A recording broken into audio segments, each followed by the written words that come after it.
Hi, good evening. എല്ലാവരും വേഗം join ചെയ്യാം കേട്ടോ. നമുക്ക് വേഗം തന്നെ നമ്മുടെ ക്ലാസ് കംപ്ലീറ്റ് ആക്കണം. നമുക്ക് എക്സാം ആയില്ലേ, അപ്പോൾ വേഗം തന്നെ തീർത്ത് തന്നേക്കാം. അപ്പോൾ നിങ്ങൾ വേഗം പോയി പഠിച്ചോളാം. നമുക്ക് നാളെ കഴിഞ്ഞാണ് എക്സാം, എല്ലാവർക്കും അറിയാമല്ലോ. ഓക്കെ, അപ്പോൾ എല്ലാവരും വേഗം ജോയിൻ ചെയ്യാം കേട്ടോ. അപ്പോൾ നമ്മൾ എടുക്കാൻ പോകുന്നത് ഈ മൊഡ്യൂൾ 2 അടക്കുന്നത് കേട്ടോ. നിങ്ങൾ ഈ മൊഡ്യൂൾ 2 ചാപ്റ്റേഴ്സ് ആണ് നമ്മൾ എടുക്കുന്നത് കേട്ടോ. അപ്പോൾ നിങ്ങൾ ഇവിടെ നോക്കിയാൽ അറിയാം, മൊഡ്യൂൾ 2 ചാപ്റ്റർ 26. ഓക്കെ, ചാപ്റ്റർ 26 ആണ് നമ്മൾ എടുക്കുന്നത്. അപ്പോൾ നിങ്ങൾ എല്ലാവരും ഞാൻ ചാറ്റ് ബോക്സിൽ ഇട്ടേക്കാം. ഓക്കെ, ഏതാണെന്ന് ഞാൻ എഴുതിയിട്ടേക്കാം. അപ്പോൾ ആ ഒരു ചാപ്റ്റർ എല്ലാവരും വേഗം തന്നെ നോക്കുക. ഓക്കെ,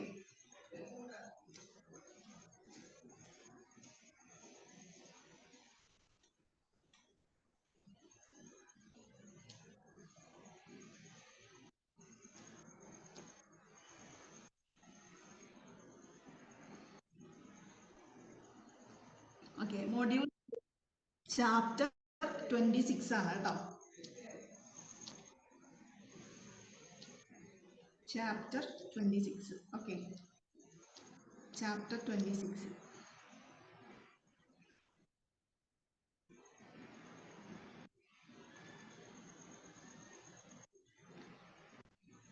ഓക്കെ, അപ്പോൾ നമുക്ക് നമ്മുടെ ക്ലാസ് സ്റ്റാർട്ട് ചെയ്താലോ. ബാക്കി എല്ലാവരും വേഗം ജോയിൻ ചെയ്യാം കേട്ടോ. അപ്പൊ നമ്മൾ ഇന്ന് എടുക്കാൻ പോകുന്നത് നമ്മുടെ മൊഡ്യൂൾ 2 ചാപ്റ്റർ 26 ആണ്.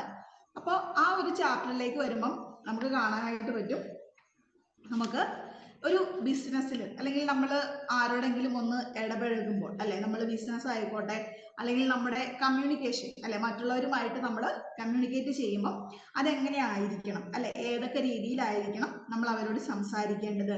വിനയത്തോടു കൂടിയാണോ, അതോ എന്തെങ്കിലും പ്രത്യേകിച്ച് നമ്മുടെ ശരീരഭാഷയിൽ എന്തെങ്കിലും ശ്രദ്ധിക്കണോ, അങ്ങനെ കുറച്ച് കാര്യങ്ങളൊക്കെ നമ്മൾ കമ്മ്യൂണിക്കേഷനിൽ ശ്രദ്ധിക്കാനുണ്ട്, അല്ലെ. അപ്പൊ അങ്ങനെ വളരെ ഇമ്പോർട്ടൻ്റ് ആയിട്ട് ഒരു കമ്മ്യൂണിക്കേഷൻ, എക്സ്പെഷ്യലി ബിസിനസ്സിലാണ് കേട്ടോ പറയുന്നത്.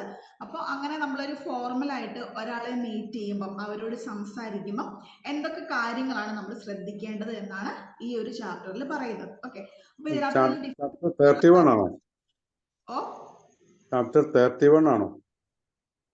Okay, face to face communication in business എന്ന് പറഞ്ഞിട്ടുള്ള ചാപ്റ്റർ ആണ്. അപ്പൊ നിങ്ങളുടെ നമ്പർ എന്ന് എനിക്കറിയില്ല, എൻ്റെ ഇതില് ചാപ്റ്റർ 26 ആണ് കിടക്കുന്നത് കേട്ടോ. Communication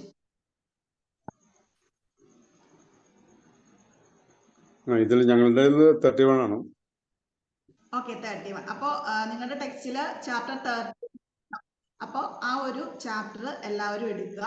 face to face communication in business, അല്ലെ. അപ്പൊ നമ്മൾ ഒരാളോട് ഒരു ഫോർമൽ ആയിട്ട് നമ്മൾ ഇടപഴകുമ്പോൾ എന്തൊക്കെ കാര്യങ്ങളാണ് നമ്മൾ ശ്രദ്ധിക്കേണ്ടത്, അതാണ് ഇവിടെ കൊടുത്തിരിക്കുന്നത്.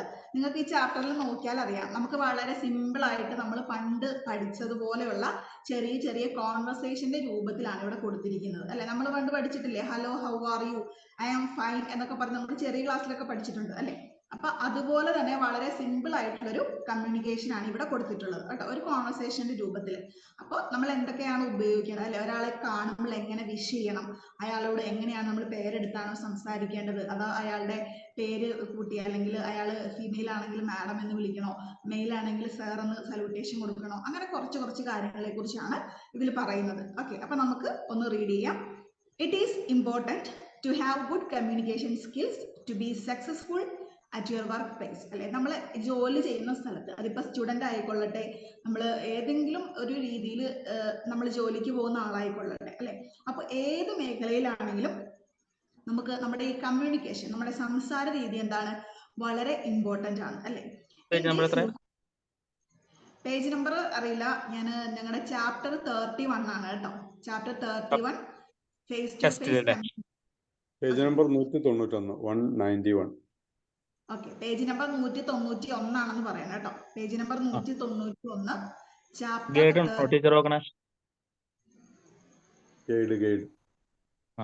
ഓക്കെ, അപ്പൊ നമുക്ക് നോക്കാം. ഇൻ ദിസ് യൂണിറ്റ്, അപ്പൊ നമ്മൾ ഈ യൂണിറ്റിൽ എന്താണ് പഠിക്കുന്നത്? They suggest some ways and rules to be followed in face to face interaction. നമ്മൾ ഒരാളുമായിട്ട് സംസാരിക്കുമ്പോൾ, അല്ലെ, നമ്മളിപ്പം അയാളുടെ മുഖത്ത് നോക്കി സംസാരിക്കുക, അല്ലെങ്കിൽ നമ്മൾ രണ്ടുപേരും ഒരു കോൺവെർസേഷൻ നടത്തുമ്പോൾ നമ്മൾ എങ്ങനെ ആയിരിക്കണം അയാളോട് ബിഹേവ് ചെയ്യേണ്ടത്, അല്ലെ, എന്തൊക്കെ കാര്യങ്ങൾ നമ്മുടെ കമ്മ്യൂണിക്കേഷൻ പ്രോസസ്സിൽ ശ്രദ്ധിക്കണം എന്നാണ് നമ്മൾ നോക്കുന്നത്. Okay, in face-to-face communication, your body language is as important as speech. അല്ലെ, അപ്പൊ നമ്മൾ എന്താണ് പറയുന്നത്? നമ്മുടെ ഈ ഒരു കമ്മ്യൂണിക്കേഷൻ പ്രോസസ്സിൽ നമ്മൾ എന്താണോ നമ്മുടെ വായിൽ നിന്നും വീഴുന്നത്, അല്ലെ, അതുപോലെ വളരെ ഇമ്പോർട്ടൻ്റ് ആയിട്ടായിരിക്കണം എന്ത് വേണ്ടത്? നമ്മുടെ ബോഡി ലാംഗ്വേജ്, അല്ലെ. ബോഡി ലാംഗ്വേജ് എന്ന് പറയുമ്പോൾ എന്താണ്? നമ്മുടെ ഡ്രസ്സിങ്, അല്ലെ, നമ്മുടെ ഡ്രസ്സിങ് അതിൽ വരും. അതുപോലെ തന്നെ നമ്മുടെ ഒരു പൊസിഷൻ, അല്ലെ, നമ്മൾ നിൽക്കുമ്പോൾ അങ്ങനെയാണോ നിൽക്കുന്നത്, അതുപോലെ ഇരിക്കുമ്പോൾ സ്ട്രെയിറ്റ് ആയിട്ടാണോ ഇരിക്കുന്നത്, അവരുടെ മുഖത്ത് നോക്കി സംസാരിക്കണം. അങ്ങനെ നമ്മൾ എന്താണോ സംസാരിക്കുന്നത് അതുപോലെ തന്നെ വളരെ കെയർഫുൾ ആയിട്ട്, വളരെ ഇമ്പോർട്ടൻ്റ് ആയിട്ട് ശ്രദ്ധിക്കേണ്ട ഒരു കാര്യമാണ് നമ്മുടെ body language. Okay, at your work place, നമ്മുടെ വർക്ക് പ്ലേസിൽ it is important that you dress neatly. അല്ലെ, നമ്മൾ ഏത് ജോലി ആയാലും ഏറ്റവും ഇമ്പോർട്ടൻ്റ് എന്നാണ് നമ്മുടെ ഡ്രസ്സിങ്, അല്ലെ. നമ്മൾ വളരെ നീറ്റായിട്ട്, അല്ലെ, എന്ന് വെച്ച് ഒരുപാട് വില കൊടുപ്പുള്ളതൊക്കെ ഇട്ടുകൊണ്ട് പോകണമെന്നാണോ? അല്ല, നമുക്ക് ഉള്ള ഡ്രസ്സ്, അല്ലെ, അതിപ്പോൾ വില കുറഞ്ഞതായിക്കൊള്ളട്ടെ കൂടിയതായിക്കൊള്ളട്ടെ, ഉള്ളത് എന്താണ്? നമ്മുടെ ഒരു കംഫർട്ടിനനുസരിച്ച് നല്ല നീറ്റായിട്ട് ഡ്രസ്സ് ചെയ്തുകൊണ്ട് പോവുക. അതാണ് എന്ത്, ഏതൊരു മേഖലയിലായാലും, അല്ലെ, ഇപ്പോൾ സ്റ്റുഡൻസ് ആയാലും ടീച്ചേഴ്സ് ആയാലും, അല്ലെ, മറ്റ് ബാങ്കിലോ ഏത് മേഖലയിൽ ജോലിക്ക് പോകുന്ന ആളുകളായാലും ആദ്യത്തെ ഇമ്പോർട്ടൻസ് എന്തിനാണ്? ഡ്രസ് നീറ്റ്ലി, അല്ലെ. ഡ്രസ്സിങ് വളരെ നീറ്റ് ആയിരിക്കണം. പിന്നെ എന്തുണ്ട്? Stare or stand erect and that have an alert smiling face. അതുപോലെ നമുക്ക് എന്തുണ്ടായിരിക്കണം? നമ്മൾ നിൽക്കുകയാണെങ്കിലും ഇരിക്കുകയാണെങ്കിലും എന്തായിരിക്കണം? നല്ല സ്ട്രെയിറ്റ് ആയിട്ട്, അല്ലെ. അപ്പോൾ ഒരു കോൺവെർസേഷന് ചെന്നിരുന്നു, അപ്പൊ നമ്മൾ കുനിഞ്ഞിരുന്ന് നമ്മൾ വേറെ സ്ഥലത്തോട്ട് നോക്കി അവരെ ശ്രദ്ധിക്കാതെ അവർക്ക് മുഖം കൊടുക്കാതെയൊക്കെ സംസാരിച്ചിട്ടുണ്ടെങ്കിൽ അതൊരു നല്ല കമ്മ്യൂണിക്കേഷന്റെ ഭാഗമല്ല, അല്ലെ. അപ്പൊ നമ്മൾ എങ്ങനെയായിരിക്കണം? നമ്മൾ സ്ട്രെയിറ്റ് ആയിരിക്കണം. നിന്നാണ് സംസാരിക്കുന്നതെങ്കിൽ സ്ട്രെയിറ്റ് ആയിട്ട് നിൽക്കുക, ഇരിക്കുകയാണെങ്കിൽ സ്ട്രെയിറ്റ് ആയിട്ട് ഇരിക്കുക, അവരുടെ മുഖത്ത് നോക്കി സംസാരിക്കുക. എങ്ങനെയായിരിക്കണം? Have an alert smiling face, അല്ലെ. എപ്പോഴും ഒരു ചിരിച്ച മുഖത്തോട് കൂടി വേണം നമ്മൾ അവരെ ഫേസ് ചെയ്യുവാനായിട്ട്, അല്ലെ. ഓക്കെ, പേജ് നമ്പർ 191 ആണ് കേട്ടോ. രഘുമത്ത് ചോദിച്ചിട്ടുണ്ടായിരുന്നു, അതുകൊണ്ടാണ് പേജ് നമ്പർ 191. ഓക്കെ, പിന്നെ എന്ത് വേണം? When you speak you should speak softly, അല്ലെ. അതുപോലെ തന്നെ നമുക്ക് എന്ത് വേണം? നമ്മൾ അവരോട് സംസാരിക്കുമ്പോൾ നമ്മൾ വീട്ടിലും അതുപോലെ നമ്മുടെ പാരൻസിന്റെ അടുത്തോ നമ്മുടെ കൂട്ടുകാരുടെ അടുത്തൊക്കെ നമ്മൾ ഭയങ്കര ഫ്രീ ആയിട്ട് സംസാരിക്കും, അല്ലെ. അപ്പൊ നമ്മുടെ ഒരു സംസാരത്തിന്റെ ടോണൊക്കെ വളരെ വേറെ ആയിരിക്കും, അല്ലെ. ആ ഒരു ടോണും അതുപോലെ തന്നെ നമ്മൾ ഒരുപാട് ഫോർമൽ ആയിട്ട് സംസാരിക്കും, നമ്മൾ ഒരുപാട് ഡിഫറൻസ് ഉണ്ടാവും, അല്ലെ. അപ്പൊ നമ്മുടെ സംസാരം എപ്പോഴും എങ്ങനെയായിരിക്കാം? വളരെ സോഫ്റ്റ് ആയിട്ടായിരിക്കും, അല്ലെ. എന്ന് വെച്ച് നമ്മൾ സൗണ്ടൊക്കെ താത്തി പറയണം എന്നല്ല, നമ്മൾ നല്ല ലൗഡായിട്ട് ക്ലിയർ ആയിട്ട് പറയണം. അതുപോലെ തന്നെ ഒരു സോഫ്റ്റ് ആയിട്ട് വളരെ മാന്യമായ രീതിയിൽ വേണം അവരോട് സംസാരിക്കുവാനായിട്ട്. യെറ്റ് ക്ലിയർലി, അതുപോലെ തന്നെ എന്തായിരിക്കണം? നമ്മൾ പറയുന്ന കാര്യം വളരെ വ്യക്തമായിരിക്കണം, അല്ലെ. ഇപ്പൊ അറിയാത്ത കാര്യമാണെങ്കിൽ എന്ത് പറയാം? നമ്മളത് ഓർത്തെടുക്കാനോ അങ്ങനെ ബബ്ബ എന്നൊക്കെ പറഞ്ഞ് നമ്മൾ അതിനുവേണ്ടി സമയം കളയേണ്ട ആവശ്യമൊന്നുമില്ല, അല്ലെ. മറിച്ച് നമുക്ക് സ്ട്രെയിറ്റ് ആയിട്ട് എന്ത് പറയാം? ഐ ഡോണ്ട് നോ സർ എന്ന് നമുക്ക് പറയാം, അല്ലെ, എനിക്കറിയില്ല. അപ്പൊ അതുകൊണ്ട് തന്നെ നമുക്ക് ആ ചോദ്യത്തിനുള്ള ഉത്തരം നമ്മളവിടെ ക്ലിയർ ആയിട്ട് പറഞ്ഞു കഴിഞ്ഞു, അല്ലെ. ഇനി അറിയുന്ന കാര്യമാണെങ്കിലോ നമുക്ക് വളരെ നീറ്റ് ആയിട്ട് അവരോട് കമ്മ്യൂണിക്കേറ്റ് ചെയ്യാം. ഓക്കെ, അടുത്ത എന്താണ്? You should be polite and courteous, അല്ലെ. അതുപോലെ തന്നെ നമ്മൾ എന്തായിരിക്കണം? നമ്മൾ വളരെ പൊളൈറ്റ് ആയിട്ട്, വളരെ വിനയത്തോടു കൂടി, വളരെ മര്യാദയോട് കൂടി വേണം അവരോട് സംസാരിക്കുവാനായിട്ട്. ഓക്കെ, അപ്പൊ ഇത്രയും കാര്യങ്ങളാണ് നമ്മളൊരു കമ്മ്യൂണിക്കേഷൻ പ്രോസസ്സിൽ നമ്മൾ ശ്രദ്ധിക്കേണ്ട കുറച്ച് ഏറ്റവും ഇമ്പോർട്ടൻ്റ് ആയിട്ടുള്ള കുറച്ച് കാര്യങ്ങൾ. ഓക്കെ, ഇനി നോക്കിക്കേ.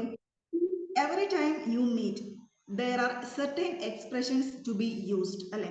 ഓരോ തവണ നമ്മൾ ഓരോ കമ്മ്യൂണിക്കേഷനിൽ മീറ്റ് ചെയ്യുമ്പോഴും അല്ലെ, അതിപ്പോ ബിസിനസ്സിൽ നമ്മൾ പലരെ നമുക്ക് മീറ്റ് ചെയ്യേണ്ടി വരും അല്ലെ, അങ്ങ് വലിയ ആളുകളെ തൊട്ട് ഏറ്റവും താഴെ ജോലി ചെയ്യുന്ന ആളുകളെ വരെ നമുക്ക് മീറ്റ് ചെയ്യേണ്ടി വരും അല്ലെ.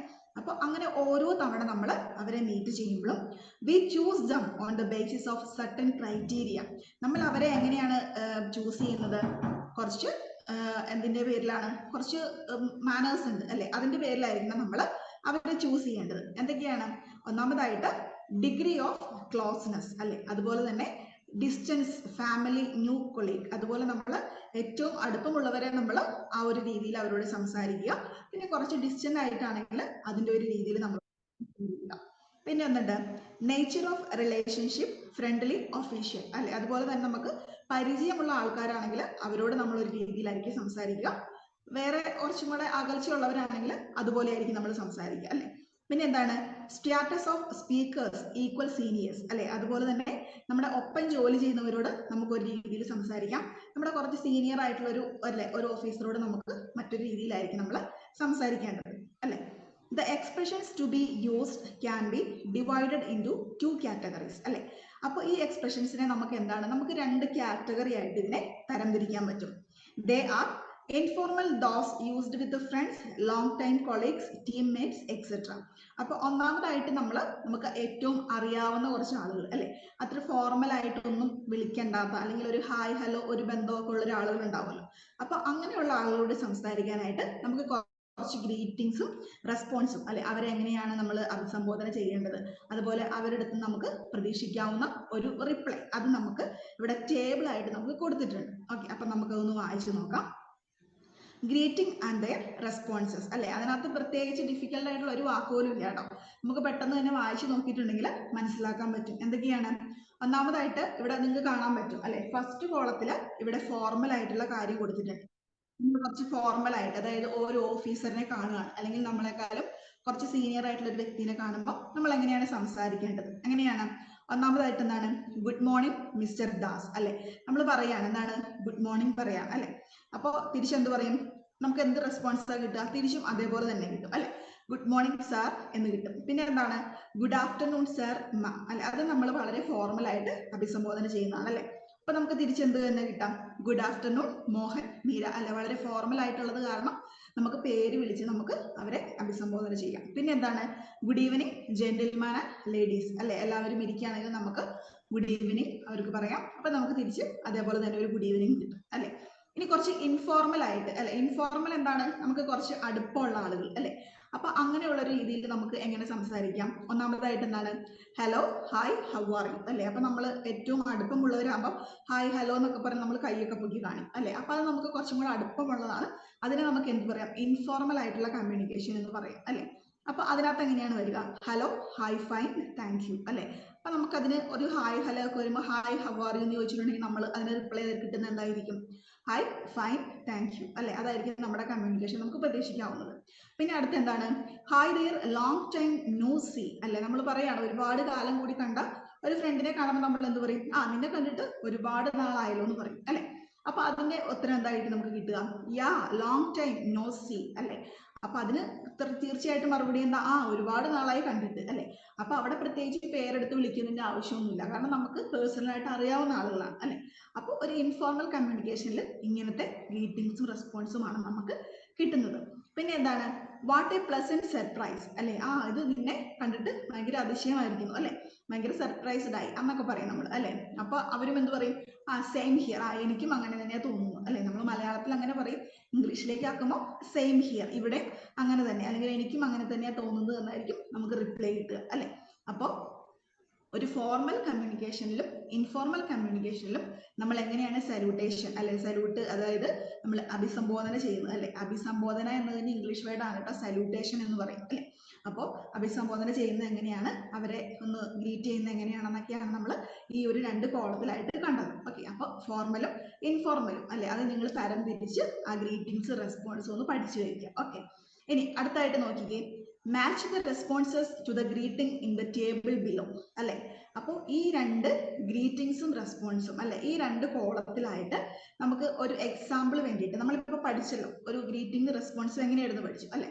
അപ്പൊ നമുക്ക് ഇവിടെ കൊടുത്തിട്ടുണ്ട്. അപ്പൊ നമുക്ക് ഈ ഗ്രീറ്റിംഗ്സ് നമ്മൾ ഒരാളെ വിളിക്കുന്നതും ഒക്കെ വായിച്ചു നോക്കുമ്പോൾ നമുക്കറിയാം ഏത് രീതിയിലുള്ള റെസ്പോൺസ് ആണ് നമുക്ക് അതിന് കിട്ടേണ്ടതെന്ന്, അല്ലെ? നമ്മുടെ സാധാരണ കമ്മ്യൂണിക്കേഷൻ പോലെ തന്നെ, അല്ലെ? രണ്ടുപേര് സംസാരിക്കും, ഏറ്റവും പോസിബിൾ ആയിട്ട് കിട്ടാൻ ഉള്ള ഒരു റെസ്പോൺസ് ഏതാണെന്ന് നമുക്ക് നോക്കാം, അല്ലെ? അപ്പൊ നോക്കിക്കേ, hi Rahul, long time no see, അല്ലെ?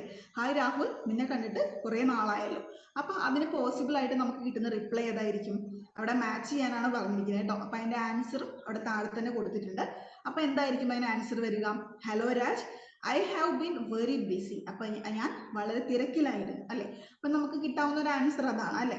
നിന്നെ കണ്ടിട്ട് കുറെ നാളായല്ലോ എന്ന് പറയുമ്പോൾ നമ്മുടെ കൂട്ടുകാരനാണെങ്കിൽ നമ്മളോട് എന്ത് പറയും? ആ, ഞാൻ ഭയങ്കര തിരക്കിലായിരുന്നു, അതാണ് കാണാതിരുന്നത്, അങ്ങനെയല്ലേ പറയുള്ളൂ. അപ്പൊ അതിനുള്ളൊരു മറുപടി എന്താണ്? Hello Raj, yes I have been very busy, ഞാൻ വളരെ ബിസി ആയിരുന്നു. അടുത്ത എന്താണ്? It is great to see you again, so how is life? നിന്നെ കണ്ടിട്ട് വളരെ സന്തോഷം, അല്ലെ? കുറെ ആയല്ലോ നിന്നെ കണ്ടിട്ട്, നിന്റെ ജീവിതമൊക്കെ എങ്ങനെ പോകുന്നു, അല്ലെ? അപ്പൊ നമ്മള് കൂട്ടുകാരോട് അങ്ങനെയാ ചോദിക്കാം, ആ എടാ നീ എവിടെ വന്നിട്ട് എത്ര നാളും, നീ എങ്ങനെ പോകുന്നു, ജോലിയൊക്കെ എങ്ങനെയുണ്ട്, അങ്ങനെയല്ല നമ്മൾ ചോദിക്കുക, അല്ലെ?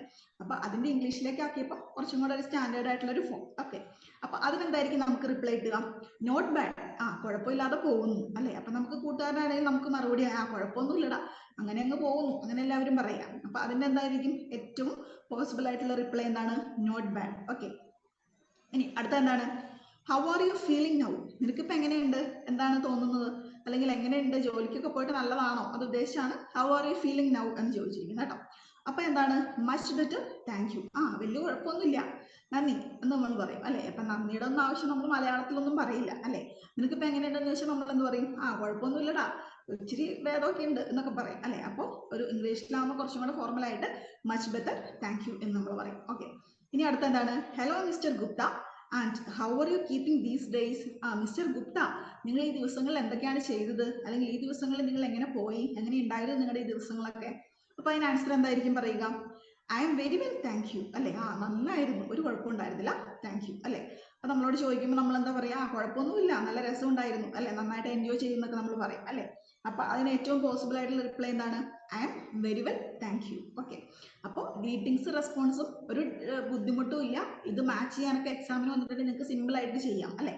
അപ്പൊ നമ്മൾ എന്ത് ചെയ്താൽ മാത്രം മതി? നമ്മൾ ആ ഗ്രീറ്റിംഗ്സ് വായിച്ചു നോക്കുക. അപ്പൊ അത് വായിക്കുമ്പോൾ നമുക്കറിയാം, അല്ലെ? നമ്മൾ നമ്മുടെ കൂട്ടുകാരനോട് ചോദിക്കുമ്പോൾ അവരെന്ത് റിപ്ലൈ ആയിരിക്കും തരിക, അല്ലെങ്കിൽ നമ്മളോട് നമ്മുടെ ഒരു ഫ്രണ്ട് വന്ന് ചോദിക്കുമ്പോൾ നമ്മൾ എന്ത് റിപ്ലൈ ആയിരിക്കും കൊടുക്കുക. അതിന്റെ ഏറ്റവും പോസിബിൾ ആയിട്ടുള്ള ഒരു ആൻസർ അവിടെ ഉണ്ടാവും. അത് നിങ്ങൾ വായിച്ചിട്ടൊന്ന് കണക്ട് ചെയ്ത് വെച്ചാൽ മതി. ഓക്കെ, അപ്പൊ ഒരു ബുദ്ധിമുട്ടൊന്നും ഇല്ല കേട്ടോ. ഇങ്ങനെ കോളത്തിലൊക്കെ കൊടുത്തിരിക്കുന്ന കാണുമ്പോൾ നിങ്ങൾ വലിയ ഇതാണെന്ന് ബുദ്ധിമുട്ടാണെന്ന് വിചാരിക്കേണ്ട. വളരെ സിമ്പിൾ ആണ് കേട്ടോ. നമ്മുടെ ഈ ഒരു സാധാരണ കമ്മ്യൂണിക്കേഷനിലുള്ള കുറച്ച് കാര്യങ്ങൾ മാത്രമേ ഇതിനകത്ത് പറയുന്നുള്ളൂ. ഓക്കെ, ഇനി അടുത്ത എന്താണ്? Exchange at introducing your self. ഇനി നമ്മളെ പരിചയപ്പെടുത്തുമല്ലോ. നമ്മൾ ഒരാളെ കാണുമ്പോൾ നമ്മളെ പരിചയപ്പെടുത്തും, അല്ലെങ്കിൽ ഒരു ബിസിനസ്സുകാരനാണെങ്കിൽ നമ്മൾ കോൾ ചെയ്യുമ്പോൾ നമ്മളെ പരിചയപ്പെടുത്തും, അല്ലെ? അപ്പൊ അങ്ങനെ പരിചയപ്പെടുത്തുന്ന 2-3 രീതികളും അതിന്റെ മറുപടികളുമാണ് ഇനി അടുത്ത കോളത്തിൽ കൊടുത്തിട്ടുള്ളത്. ഓക്കെ, അതൊന്ന് നോക്കാം.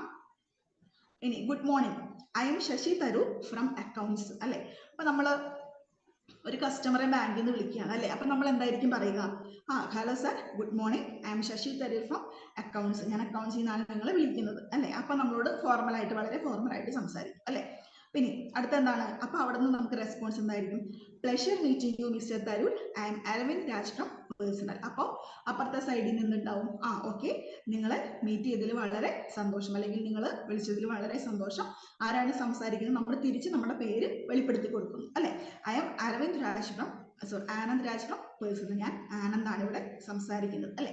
അത് വളരെ ഫോർമൽ ആയിട്ടുള്ള ഒരു കമ്മ്യൂണിക്കേഷൻ ആണ്, അല്ലെ? ഇനി അടുത്ത എന്താണ്? I would like to introduce myself. I am Mukesh Kokli from JK Tires. ഞാൻ മുകേഷ് ആണ്, JK Tires എന്നാണ് വിളിക്കുന്നത്, അല്ലെ? അപ്പൊ അവിടെ എന്താണ്? Please to meet you mister Kohli, അല്ലെ? നിങ്ങളെ മീറ്റ് ചെയ്തതിൽ വളരെ സന്തോഷം. അത് അതിനൊരു ഫോർമൽ ആയിട്ടുള്ള റിപ്ലൈ ആണ്, അല്ലെ? അപ്പൊ നമ്മൾ ഫ്രണ്ട്സ് ഒക്കെ ആണെങ്കിൽ നമ്മൾ അതിന് വേറെ റിപ്ലൈ ഒക്കെ കൊടുക്കും, അല്ലെ? ആ എടാ, നീ എത്ര നാളായി വിളിച്ചിട്ട്, നീ ഇപ്പൊ എന്താ വിളിച്ചത്, എപ്പോഴാണ് വിളിക്കാൻ, അങ്ങനെ നമ്മൾ കുറെ കാര്യങ്ങളൊക്കെ പറയും, അല്ലെ? അത് കഴിഞ്ഞിട്ടായിരിക്കും നീ എന്തിനാ വിളിച്ചതെന്ന് ചോദിക്കുക, അല്ലെ? അപ്പൊ ആ ഒരു ഫോർമലും ഇൻഫോർമലും തമ്മിലുള്ള ഡിഫറൻസ് നമുക്ക് പെട്ടെന്ന് മനസ്സിലാവും. ഓക്കെ, ഇനി അടുത്ത നോക്കിയേ, ഇൻഫോർമൽ വരുമ്പോൾ നമുക്ക് പെട്ടെന്ന് മനസ്സിലാവും. ഓക്കെ, ഇൻഫോർമൽ നോക്കിയേ. Hi, I am Shashi Tharoor, how do you? ഞാൻ ശശി തരൂർ ആണ്, നീ എന്തെടുക്കുന്നു, നിനക്ക് സുഖാണോ? Hello, how do you? അപ്പൊ തിരിച്ചു നമ്മൾ ചോദിക്കുകയാണ്, ആ നീ എന്തെടുക്കുന്നു, നിനക്ക് സുഖാണോ? നമ്മൾ തിരിച്ചു ചോദിക്കും, അല്ലെ? അതെന്തിന്റെ ഇൻഫോർമൽ ആണ് അല്ലെ, നമ്മൾ ഫ്രണ്ട്സ് ഫാമിലി ഒക്കെ ആയിട്ട് കൂടുമ്പോൾ അവരോട് നമ്മൾ സംസാരിക്കുന്ന ഒരു കോൺവെർസേഷൻ ആണ്.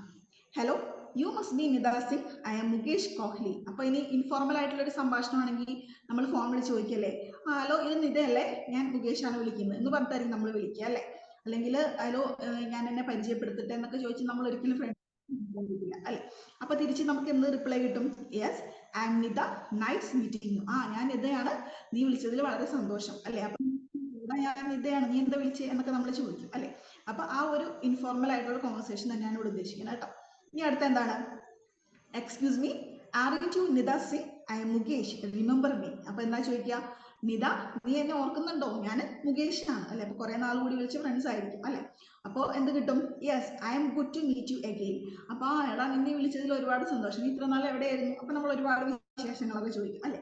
അപ്പൊ അത് ഇംഗ്ലീഷിലേക്ക് വരുമ്പോൾ അത്രയ്ക്ക് അങ്ങ് പോകില്ല അല്ലെ. അപ്പൊ അതിന്റെ ഒരു സിമ്പിൾ ആയിട്ടുള്ള ഒരു version yes I am good to meet again. നന്നായിട്ട് പോകുന്നു, നിന്നെ പിന്നെയും കണ്ടതിൽ വളരെ സന്തോഷം. ഓക്കെ, അപ്പൊ എന്താണ് ഇൻഫോർമലും ഫോർമലും അല്ലെ, അത് രണ്ടും ഒന്ന് ഡിഫറൻഷിയേറ്റ് ചെയ്ത് മനസ്സിലാക്കി നിങ്ങൾ പഠിച്ചു വെക്കുക കേട്ടോ. ഇതൊന്ന് രണ്ടു പ്രാവശ്യം വായിച്ച് നമുക്ക് ആ ഒരു വ്യത്യാസം മനസ്സിലാകും. ഓക്കെ, ഇനി അടുത്ത നിങ്ങൾ നോക്കിയേ, ഈ ഒരു ക്വസ്റ്റ്യനിൽ നമുക്ക് കറക്റ്റ് ആയിട്ട് ഒരു കോൺവെർസേഷൻ കൊടുത്തിട്ടുണ്ട് അല്ലെ. നമ്മൾ പണ്ടൊക്കെ സ്കൂളിലൊക്കെ പഠിച്ചതുപോലെ തന്നെയാണ് അല്ലെ.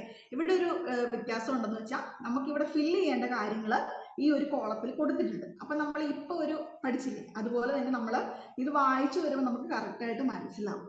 ഓക്കെ, എന്താണ് ഇവിടെ ഫില്ല് ചെയ്യേണ്ടത് നമുക്ക് മനസ്സിലാവും. ഓക്കെ, അപ്പൊ നിങ്ങൾ ജസ്റ്റ് അതൊന്ന് വായിച്ചു നോക്കിയാൽ മതി. ഓക്കെ, അപ്പൊ നോക്കാം. Some sentences are missing in the dialogue given below. The missing sentences are given in a box after the dialogue below. Complete the dialogue with the sentence from the box. അപ്പൊ നമ്മൾ വളരെ simple ആയിട്ടുള്ളതാണ്, നിങ്ങൾ കണ്ടിട്ട് tension ഒന്നും ആവേണ്ട ഒരു conversation ആണ്. അതിന്റെ ഫില്ല് ചെയ്യാനുള്ള ഭാഗങ്ങൾ ഇവിടെ കോളത്തിൽ കൊടുത്തിട്ടുണ്ട്. ഏതാണെന്ന് നമ്മൾ വായിച്ചു നോക്കുന്നു, കറക്റ്റ് ആയിട്ടുള്ളത് സ്യൂട്ടബിൾ ആയിട്ട് സെലക്ട് ചെയ്യും, അത്രേ ഉള്ളൂ. ഓക്കെ, ഇനി ഇതുപോലെ എക്സാമിന് വരണമെന്നില്ല. ഓക്കെ, ചിലപ്പോൾ എക്സാമിന് എങ്ങനെ വരാം? പോസിബിൾ ആയിട്ടുള്ള ഒരു കോൺവെർസേഷൻ കൊടുക്കും, ഒരാൾ പറയുന്നത് കൊടുക്കും, ബാക്കി രണ്ടെണ്ണം നമ്മൾ ഫില്ല് ചെയ്യേണ്ടി വരും. ഇതുപോലെ ബ്രാക്കറ്റിൽ ഉണ്ടാവില്ല എന്നർത്ഥം. ഓക്കെ, അപ്പൊ നമ്മൾ സ്വന്തമായിട്ട് ചെയ്യേണ്ടി വരും. അപ്പോൾ ഒരു കോൺവെർസേഷനിൽ ഒരാൾ സംസാരിക്കുമ്പോൾ അതിന് ഏറ്റവും ഉചിതമായിട്ടുള്ള മറുപടി എന്തായിരിക്കും നമ്മൾ മനസ്സിലൊന്ന് ആലോചിച്ച് നോക്കുക. അതിനുശേഷം നമ്മളത് നമ്മുടെ ഇതിൽ ഒന്ന് ഇംഗ്ലീഷിലേക്ക് ആക്കി എഴുതുക. ഓക്കെ, ഇവിടെ ഇപ്പം നമുക്ക് ബ്രാക്കറ്റിൽ തന്നിട്ടുള്ളതുകൊണ്ട് നമുക്ക് എളുപ്പമാണ്. ഓക്കെ, പക്ഷെ എക്സാമിന് ചിലപ്പോൾ നിങ്ങൾക്ക് ബ്രാക്കറ്റിൽ തരണമെന്നില്ല. ഓക്കെ, ഇങ്ങനെ ഒരു കോൺവെർസേഷൻ നിങ്ങളോട് എഴുതാനായിരിക്കും ചിലപ്പോൾ പറയുക. അപ്പൊ ഇടയ്ക്കുള്ള 2-3 കോൺവെർസേഷന്റെ 2-3 സെന്റൻസുകൾ മാത്രമേ തരുവുള്ളായിരിക്കും. ഓക്കെ, അപ്പൊ അതും ഒന്ന് പ്രാക്ടീസ് ചെയ്യണം കേട്ടോ. അപ്പൊ ഇതെന്താണെന്ന് നോക്കിയേ. Habeeb, have you been to Pune before? അപ്പൊ ചോദിക്കുകയാണ്, നീ പൂനെയിൽ മുമ്പ് വന്നിട്ടുണ്ടോ? Lekha, no it's my first visit. ഇല്ല, ഇതെന്റെ ആദ്യത്തെ വിസിറ്റ് ആണ്. അപ്പൊ ഹബീബ് എന്തായിരിക്കും ചോദിക്കുക? ഇവിടെ ഈ കോളത്തിന് ഏറ്റവും പോസിബിൾ ആയിട്ടുള്ള എന്താണ്? Well I hope you like it. Okay, ഇത് ആദ്യമായിട്ട് വരാന്നല്ല പറഞ്ഞേ. അപ്പൊ നമുക്ക് എന്ത് പറയാം? നിനക്ക് ഇവിടെ വളരെ ഇഷ്ടമായി എനിക്ക് തോന്നുന്നു അല്ലെ. അപ്പൊ ലേഖ പറയുന്നുണ്ട് ആൻസർ അല്ലെ, I am sure I will. എനിക്ക് ഇഷ്ടപ്പെട്ടു അല്ലെ. അപ്പൊ ഹബീബ് എന്താ പറയാ? So do you have much time here in Pune? Are you staying long? അല്ലെ, നീ ഇവിടെ കുറച്ച് ദിവസം കൂടെ നിൽക്കുന്നോ? ആദ്യമായിട്ടൊക്കെ വരികയല്ലേ. Lekha, no I have to go back tomorrow afternoon. ഇല്ല, എനിക്ക് നാളെ തന്നെ പോകണം. ഹബീബ് എന്താ? Oh that's a pity, there is such a lot to see. അത് വലിയ കഷ്ടമായി പോയി, ഇവിടെ ഒരുപാട് കാണാനുണ്ടായിരുന്നു. അപ്പൊ എന്താ പറയാ? യു വിൽ ഹാവ് അല്ലെ, നീ വരുന്നുണ്ടോ? ഇനിയും വരുമോ നീ പോയിട്ട്? ലേഖ, യു ഡിഡ് ലവ്, എന്താ പറയാ? Yes I would love to. ഞാനൊന്ന് നോക്കട്ടെ. So that's time your flight tomorrow. നാളെ എപ്പോഴാണ് നിന്റെ ഫ്ലൈറ്റിന്റെ സമയം? ഏർലി ഈവനിങ് 18:35 അല്ലെ, നാളെ വൈകുന്നേരമാണ്. Well can I book you A taxi if get you there in good time? ഞാൻ നിനക്കൊരു ടാക്സി ബുക്ക് ചെയ്യട്ടെ അവിടെ കറക്റ്റ് സമയത്ത് എത്താനായിട്ട്? Lekha, that's very kind, thank you. Okay, എന്താ പറയാ? അത് നല്ല കാര്യം, താങ്ക് യു. ഓക്കെ, അപ്പൊ ഒരു കോൺവെർസേഷൻ അല്ലെ. അപ്പൊ പോസിബിൾ ആയിട്ടുള്ള ഒരു റിപ്ലൈ എന്താണെന്ന് നമുക്ക് പ്രതീക്ഷിച്ച് അതിന് നമുക്ക് മറുപടി എഴുതാനായിട്ട് പറ്റണം. ഓക്കെ, അപ്പൊ നിങ്ങൾ ചെയ്യേണ്ട കാര്യം എന്താണെന്ന് വെച്ചിട്ടുണ്ടെങ്കിൽ കോൺവെർസേഷൻ വായിച്ചു നോക്കുക, അതിന് നമുക്ക് എന്ത് റെസ്പോൺസ് ആണ് കിട്ടേണ്ടത്. അതുപോലെ തന്നെ ചിലപ്പോൾ റെസ്പോൺസ് തന്നിട്ട് നമ്മളോട് ഗ്രീറ്റിംഗ് എഴുതാൻ പറയും അല്ലെ. നമ്മൾ ഹലോ ഹായ് എന്നൊക്കെ വിളിക്കുകയാണെങ്കിൽ അതിന് ചേർന്ന് എഴുതാൻ പറയും അല്ലെ. അപ്പൊ ഈ കോളം നോക്കിയിട്ടുണ്ടെങ്കിൽ നിങ്ങൾക്ക് മനസ്സിലാവും എന്താണ് എഴുതേണ്ടത് അല്ലെ. അപ്പോൾ ഇത് തരാണ്ട് നമുക്ക് റിപ്ലൈ തന്നിട്ട് ഗ്രീറ്റിംഗ് എഴുതാൻ പറഞ്ഞാൽ നമുക്ക് പറ്റണം, ഗ്രീറ്റിംഗ്സ് എഴുതിയിട്ട് അതിന് പോസിബിൾ ആയിട്ടുള്ള റിപ്ലൈ എഴുതാൻ പറഞ്ഞാൽ നമുക്ക് പറ്റണം. ഓക്കെ, രണ്ടും നമുക്ക് പറ്റണം കേട്ടോ. ഇനി അടുത്തായിട്ട് നിങ്ങൾ ചാപ്റ്റർ ഇപ്പൊ പഠിച്ചത് 31 അല്ലേ. 32 ഇല്ല നമുക്ക് പരീക്ഷയ്ക്ക്, 33 ഉണ്ട് കേട്ടോ. 33 ഒന്ന് എടുത്തേ, ചാപ്റ്റർ 33. ചാപ്റ്റർ 33 ആണ് കേട്ടോ ഇനി എടുക്കുന്നത്, റൈറ്റിംഗ് ഇമെയിൽസ് അല്ലെ. അപ്പോൾ ഇമെയിൽസിന്റെ കാര്യം പറയുകയാണെങ്കിൽ ഇമെയിൽസ് ഇന്നത്തെ കാലത്ത് എഴുതാൻ അറിയാത്തവരായിട്ട് ആരും ഉണ്ടാവില്ല അല്ലെ, എല്ലാവരും തന്നെ ഇമെയിൽസ് അറിയുന്നവരായിരിക്കും അല്ലെ. അപ്പോൾ ഇമെയിലിന് മെയിൻ ആയിട്ട് നമുക്ക് എന്തൊക്കെ കാര്യങ്ങളാണ് വേണ്ടത്? ഫസ്റ്റ് വണ്ണായിട്ട് വേണ്ടത് നമുക്ക് സ്വന്തമായിട്ട് ഒരു മെയിൽ ഐ ഡി ഉണ്ടായിരിക്കണം അല്ലെ. എഴുതുന്ന ആൾക്ക് ഒരു മെയിൽ ഐ ഡി ഉണ്ടായിരിക്കണം. ആരാണോ സെൻഡ് ചെയ്യാൻ പോകുന്നത് അവർക്ക് ഒരു മെയിൽ ഐ ഡി ഉണ്ടായിരിക്കണം. പിന്നെ അടുത്തായിട്ട് വേണ്ടത് എന്താണ്? നമ്മൾ ആർക്കാണോ മെയിൽ അയക്കാൻ ഉദ്ദേശിക്കുന്നത് അവരുടെ മെയിൽ ഐ ഡി കറക്റ്റ് ആയിരിക്കണം അല്ലെ. അപ്പൊ ചിലപ്പോൾ ക്യാപിറ്റൽ ലെറ്റർ ഉണ്ടാവും, സ്മോൾ ലെറ്റർ ഉണ്ടാവും, ഇടയ്ക്ക് ലെറ്റേഴ്സ് ഉണ്ടാവും. അത് കറക്റ്റ് ആയിട്ട് എഴുതിയെങ്കിൽ മാത്രമാണ് നമുക്ക് ആ മെയിൽ പോവുകയുള്ളൂ അല്ലെ. അപ്പോൾ എഴുതുന്ന ആൾക്ക് ഒരു മെയിൽ ഐ ഡി കറക്റ്റ് ആയിട്ട് ഉണ്ടായിരിക്കണം. ആർക്കാണോ സെൻഡ് ചെയ്യേണ്ടത് അവരുടെ മെയിൽ ഐ ഡി നമുക്ക് കറക്റ്റ് ആയിട്ട് കിട്ടണം. ആ രണ്ട് കാര്യങ്ങൾ നമ്മൾ ശ്രദ്ധിക്കണം. പിന്നെ എന്താണ് നമ്മുടെ മെയിലിന്റെ പ്രത്യേകത?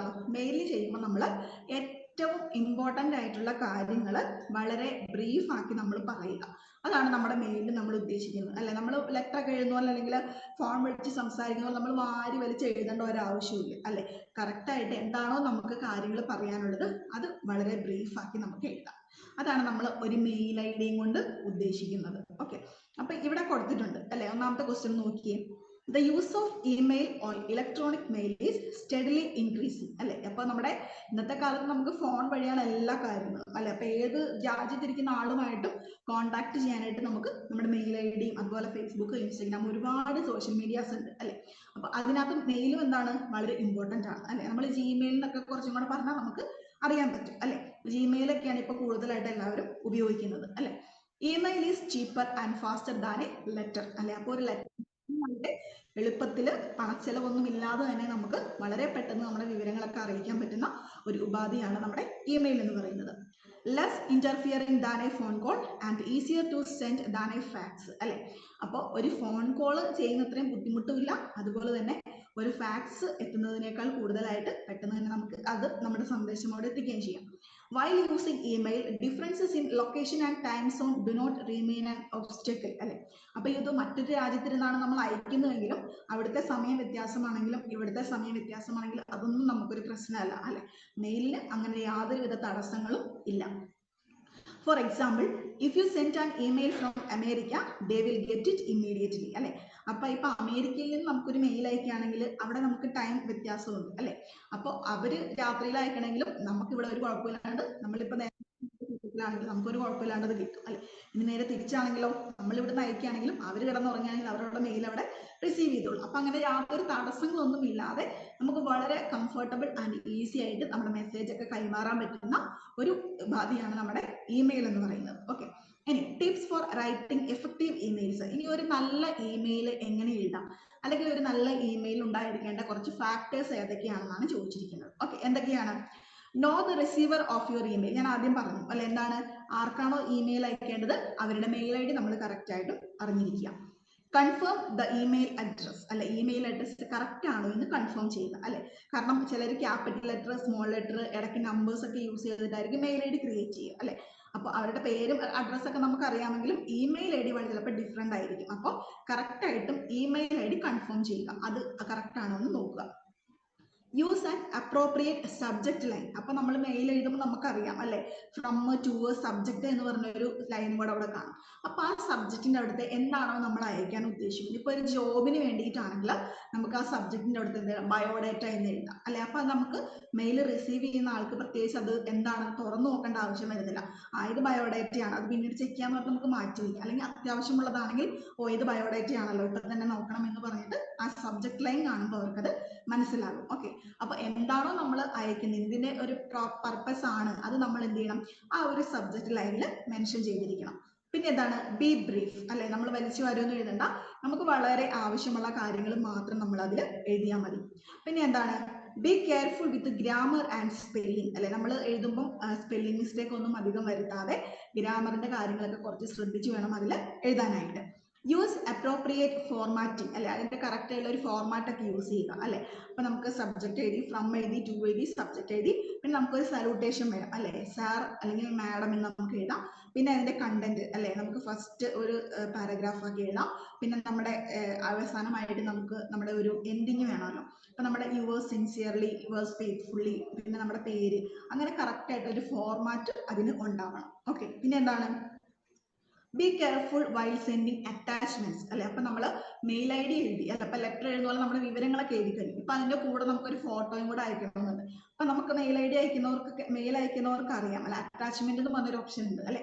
അപ്പൊ നമുക്ക് അറ്റാച്ച് ചെയ്യേണ്ട കാര്യങ്ങൾ കറക്റ്റ് ആണോ എന്ന് നോക്കി ഉറപ്പ് വരുത്തിയതിനു ശേഷം മാത്രം അറ്റാച്ച് ചെയ്യുക അല്ലെ. അപ്പൊ ഈ ജോബിന്റെ ഇന്റർവ്യൂവിനൊക്കെ വേണ്ടിയിട്ടാണെങ്കിൽ നമ്മൾ ബയോഡേറ്റ അയക്കുമ്പോൾ അവർ ചിലപ്പോൾ പറയും സർട്ടിഫിക്കറ്റിന്റെ കോപ്പി ഒക്കെ അയച്ചു കൊടുക്കാൻ പറയും അല്ലെ. അപ്പൊ നമ്മൾ അറ്റാച്ച്മെന്റ് എന്ന് പറഞ്ഞിട്ട് എടുത്തിട്ട് നമ്മൾ നമ്മുടെ ഫോണിൽ നിന്നൊക്കെയാണെങ്കിൽ ഗാലറിയിൽ നിന്നൊക്കെ നമ്മൾ ഡൗൺലോഡ് ചെയ്തിട്ട് നമ്മൾ അയക്കാറുണ്ട്. അപ്പൊ അത് പ്രോപ്പർ ആണോ, അത് കറക്റ്റ് ആണോ എന്ന് നോക്കിയിട്ട് അറ്റാച്ച്മെന്റ് അയക്കുക. പിന്നെ എന്താണ്, know the difference between reply and reply all അല്ലെ. അതുപോലെ അവിടെ റിപ്ലൈ അല്ലെങ്കിൽ റിപ്ലൈ ഓൾ എന്ന് പറഞ്ഞ ഓപ്ഷൻസ് ഉണ്ട്, അതൊക്കെ കറക്റ്റ് ആണ് അല്ലെങ്കിൽ അതിന്റെ വ്യത്യാസങ്ങൾ മനസ്സിലാക്കുക. പിന്നെ എന്താണ്, do not forward in discriminatory അല്ലെ, എല്ലാവർക്കും ഒരേപോലെ ഫോർവേഡ് ചെയ്ത് കൊടുക്കാതെ ആർക്കാണോ അയക്കേണ്ടത് അവർക്ക് വേണ്ടി മാത്രം പ്രോപ്പർ ആയിട്ടുള്ള സബ്ജക്റ്റും ഒക്കെ വെച്ചിട്ട് നമ്മൾ അയച്ചു കൊടുക്കാം. അപ്പൊ ഒരു മെയിൽ അയക്കുമ്പോൾ നമ്മൾ ശ്രദ്ധിക്കേണ്ട കാര്യങ്ങൾ ഇത്രയൊക്കെയാണ്. ഓക്കെ. അപ്പൊ മെയിൽ അയക്കാനാണ് നമ്മളോട് പറയുന്നത്, ചിലപ്പോൾ ഒരു മെയിൽ എഴുതാൻ നമ്മളോട് പറഞ്ഞേക്കാം. ഓക്കെ. അപ്പൊ അതിന് വേണ്ടിയിട്ട് ഇവിടെ നോക്കി, ഈ ഷോർട്ട് ഒന്നും നിങ്ങൾ പഠിക്കണ്ട കേട്ടോ, ഇതൊന്നും നമുക്ക് പരീക്ഷയ്ക്ക് ചോദിക്കില്ല. ഓക്കെ, അത് പഠിക്കണ്ട. നിങ്ങൾ എന്താണ് ഒരു മെയിൽ ഐ ഡിയുടെ ഫാക്ടേഴ്സ് നോക്കിയാൽ മതി. പിന്നെ അടുത്തായിട്ട് നമുക്കിത് ഏറ്റവും നല്ല എക്സാമ്പിൾ ആയിട്ട് ഇവിടെ ഒരു മെയിൽ ഐ ഡി കിടപ്പുണ്ട്, ഒന്ന് നോക്കാം. As A manager, compose a circular, send an email to all the employees informing them of the routine of clocking in and out. അപ്പൊ ഒരു കമ്പനിയിൽ നിങ്ങൾ മാനേജർ ആണെന്ന് വിചാരിക്കുക. അപ്പൊ അവിടുത്തെ ഒരു വർക്ക് ടൈം അല്ലെ, അവിടെ എംപ്ലോയീസ് ജോലിക്കാർ വരുന്ന സമയത്തിന് ഒരു മാറ്റം വന്നു. അപ്പൊ അത് എല്ലാവരും ഒന്ന് അറിയിക്കണം. അപ്പൊ അതിന് ഏറ്റവും നല്ല വഴി എന്നാണ്, എല്ലാവർക്കും മെയിൽ അയക്കും അല്ലെ. അപ്പൊ ആ ഒരു മെയിൽ പ്രിപ്പയർ ചെയ്യാനാണ് നമ്മളോട് പറഞ്ഞിരിക്കുന്നത്. അപ്പൊ ഇവിടെ നോക്കിക്കേ, ഏറ്റവും ബ്രീഫ് ആയിരിക്കണമെന്ന് നമ്മൾ പറഞ്ഞു അല്ലെ. അപ്പൊ നമ്മുടെ സെൻഡറിന്റെ മെയിൽ ഐ ഡി വേണം, റിസീവറിന്റെ മെയിൽ ഐ ഡി വേണം. പിന്നെ അതിലേക്ക് വരുമ്പോൾ എന്താണ്, സബ്ജക്റ്റ് അല്ലെ. സബ്ജക്റ്റ് നോക്കിയേ, rechange in a routine time, office time is change now onwards. അപ്പൊ അവിടെ സബ്ജക്റ്റിൽ നമ്മൾ എന്ത് കാര്യമാണ് പറയാൻ ഉദ്ദേശിക്കുന്നത് അത് നമ്മളവിടെ ടൈപ്പ് ചെയ്യുക. ഓക്കെ. അപ്പൊ എന്താണ് കൊടുത്തിരിക്കുന്നത്, റീചേഞ്ച് ഇൻ റുട്ടീൻ ടൈം, ഇവിടെ സമയമാറ്റത്തെ കുറിച്ചാണ് പറയുന്നത്.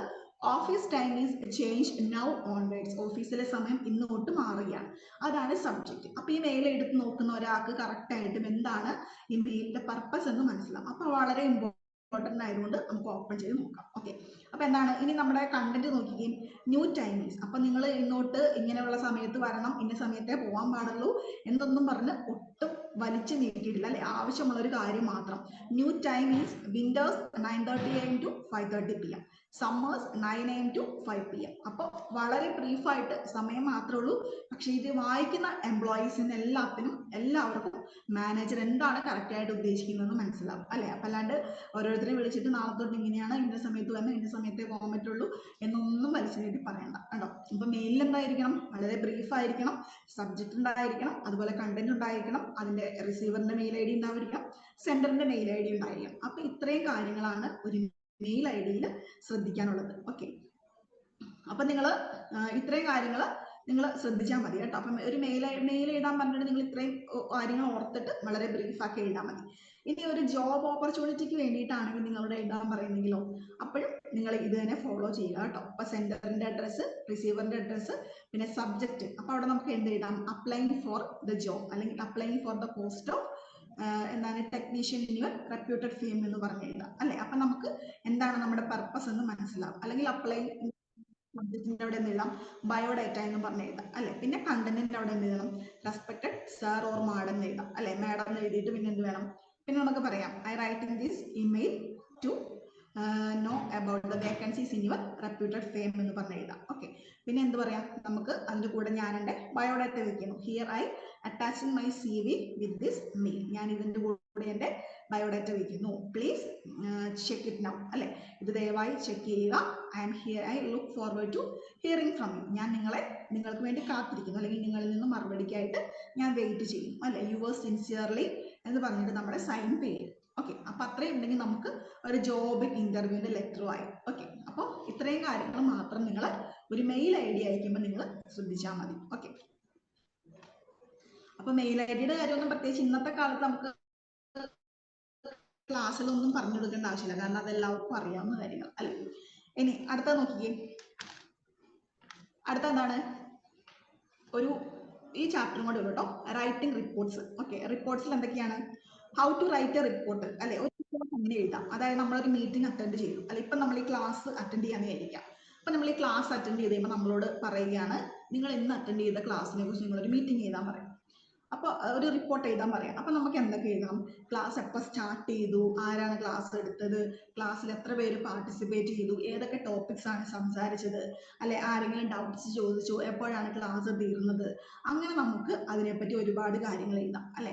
ഇനി മീറ്റിങ്ങിനെ പറ്റി നമുക്ക് കുറച്ചും കൂടെ റിപ്പോർട്ടല്ലേ, അപ്പൊ നമുക്ക് എന്ത് ചെയ്യണം, നമ്മുടെ സജഷൻസ് ഒക്കെ ചിലപ്പോൾ നമുക്ക് പറയാം അല്ലെ, ആളുകൾ പാർട്ടിസിപ്പേഷൻ കുറവായിരുന്നു എന്ന് പറയാം. അതുപോലെ തന്നെ നമുക്ക് എന്ത് പറയാം, ചിലപ്പോൾ ക്ലാസ്സിന് സൗണ്ട് കേൾക്കാൻ പറ്റിയില്ല, അല്ലെങ്കിൽ കുറച്ചും കൂടെ ക്ലാരിറ്റി വേണം, അല്ലെങ്കിൽ പറഞ്ഞത് മനസ്സിലായില്ല, അങ്ങനെ നമുക്ക് ഒരുപാട് സജഷൻസും ഒരു റിപ്പോർട്ടിൽ വെക്കാൻ പറ്റും അല്ലെ.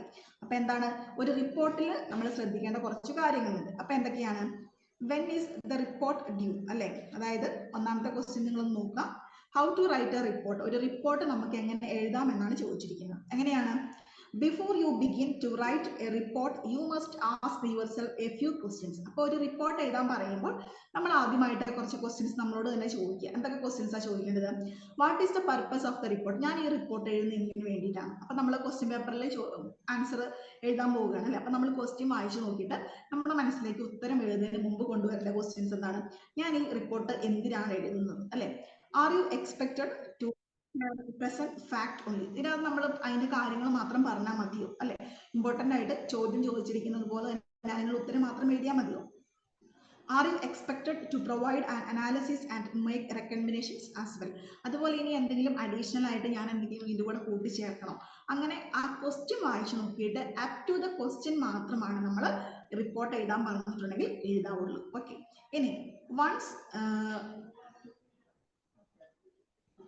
okay, when is the report due, once you have answers to such questions you can start writing the report. The process of writing a report involves the following stages.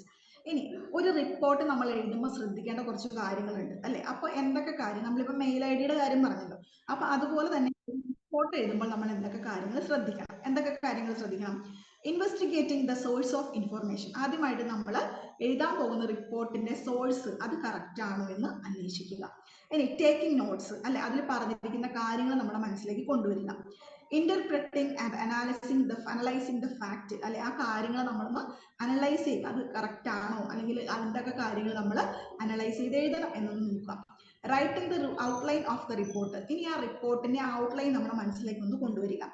Editing and revising the report, submitting the report, അതിനുശേഷം നമുക്ക് അത് എഴുതാം, submit ചെയ്യാം. Okay, അപ്പോൾ ഇവിടെ നിങ്ങൾക്ക് മനസ്സിലാവാൻ വേണ്ടിയിട്ട് ഇവിടെ ഒരു റിപ്പോർട്ട് കൊടുത്തിട്ടുണ്ട്, നമുക്കൊന്ന് നോക്കാം. Right a report on hygiene standard after the inspections of company canteen. ഇവിടെ ഒരു ക്യാൻറ്റീനിൽ ഇൻസ്പെക്ഷൻ നടത്തുകയാണ്, അവിടുത്തെ ഫുഡ് ഡിപ്പാർട്ട്മെന്റ് അല്ലെ. അപ്പൊ അവര് അതിന്റെ ആ ഒരു ഇൻസ്പെക്ഷൻ ഒക്കെ കഴിഞ്ഞിട്ട് അവരുടെ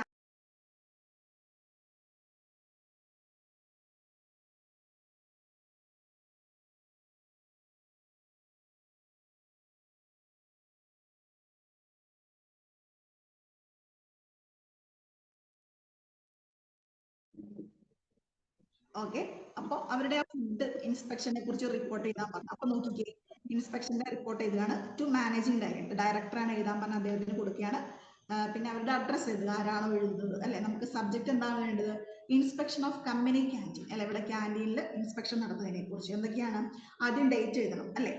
On 17th August 2002, I inspected the company canteen as part of my routine monthly inspection. ഞങ്ങളുടെ മന്ത്ലി ഇൻസ്പെക്ഷന്റെ ഭാഗമായിട്ട് ഞങ്ങൾ ക്യാൻറ്റീൻ ഇൻസ്പെക്ഷൻ നടത്തി. The inspection concentrated on two main aspects, hygiene and safety. Inspection നടത്തിയതിന്റെ ഉദ്ദേശം എന്തായിരുന്നു, ഹൈജീനും സേഫ്റ്റിയെ കുറിച്ച് അറിയുന്നതിന് വേണ്ടിയിട്ടാണ് ഇൻസ്പെക്ഷൻ നടത്തിയത് അല്ലെ. ഒന്നാമതായിട്ട് എന്താണ്, ഹൈജീൻ അല്ലെ, വൃത്തിയുടെ കാര്യത്തിൽ നമ്മൾ നോക്കിയപ്പോൾ എന്തൊക്കെയാണ്, standard of hygiene are not completely satisfactory. This is a matter of concern as the cleaners do not include the kitchen in their duties, I discovered അല്ലെ. അപ്പൊ ഹൈജീൻ ശുചിത്വത്തിന്റെ കാര്യത്തിൽ എന്താണ്, അവിടെ ക്യാൻറ്റീൻ ഒന്നും കറക്റ്റ് ആയിട്ട് പ്രോപ്പർ ആയിട്ട് ക്ലീൻ ചെയ്യുന്നില്ല എന്ന് മനസ്സിലായി അല്ലെ. Food left over the buffers lunch is frequently stored in the fridge and forgotten അല്ലെ. ഫ്രിഡ്ജിൽ ആവശ്യമില്ലാത്ത ഫുഡൊക്കെ കീപ്പ് ചെയ്യുന്നുണ്ട്. അത് കറക്റ്റ് ആയിട്ട് ഒരു ഹൈജീനിക് അല്ല, ശുചിത്വത്തിന്റെ ലക്ഷണങ്ങളൊന്നും അല്ല. അതാണ് അവർ കണ്ടെത്തിയത്. പിന്നെ എന്താണ്, staff neglect the responsibility for ensuring that the crockery is washed and the surface is cleaned അല്ലെ.